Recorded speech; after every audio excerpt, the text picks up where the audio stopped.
Cerca Teleeuropa sul tuo Play Store o Apple Store e scarica la nostra app. Disponibile per tutti gli utenti Android e Apple.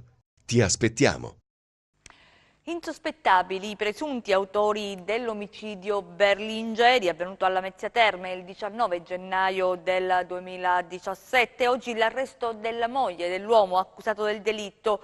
Lui un perito tecnico, lei un'infermiera. All'origine del fatto di sangue non ci sarebbe un movente, i particolari nel servizio.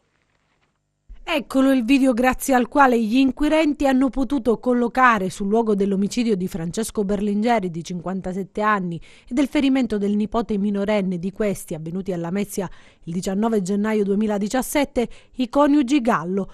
Oggi i poliziotti di Lamezia con il personale della Polizia di Stato della Questura di Catanzaro hanno eseguito un provvedimento di fermo di indiziato di delitto emesso dalla Procura della Repubblica di Lamezia a carico della trentenne infermiera Federica Guerrise, ritenuta corresponsabile dell'omicidio insieme al marito, al quale è stato notificato il medesimo provvedimento. Il 32enne Marco Gallo si trova in carcere dal luglio scorso in quanto ritenuto responsabile anche dell'omicidio di Gregorio Mezzatesta, assassinato a Catanzaro il 24 giugno 2017. Le attività investigative hanno consentito di accertare un solido quadro probatorio nei confronti degli indagati, ricostruendo minuziosamente i loro movimenti sul luogo del delitto. Grazie infatti alle indagini avviate nell'immediatezza e all'acquisizione delle riprese dei sistemi di videosorveglianza installati nelle vicinanze del luogo del delitto, si è potuto verificare che l'autore dell'omicidio, che aveva utilizzato una moto di tipo enduro, anche nella giornata antecedente all'agguato, aveva avuto il supporto logistico da parte dell'occupante di un'auto Fiat 600,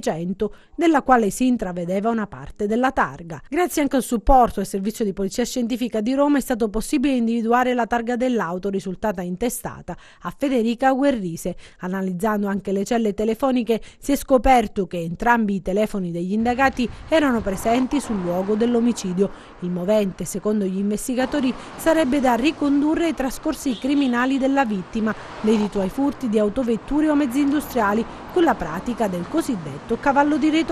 Attraverso tutti questi accorgimenti tecnici, attraverso questo strumentario investigativo è stato possibile ricostruire minuziosamente i movimenti della coppia nel giorno precedente e nel giorno dell'omicidio, in una sequenza di movimenti che appunto in maniera assolutamente chiara, precisa e concordante depongono per la responsabilità di entrambi nell'omicidio. Cerca Teleeuropa sul tuo Play Store o Apple Store e scarica la nostra app. Disponibile per tutti gli utenti Android e Apple. Ti aspettiamo!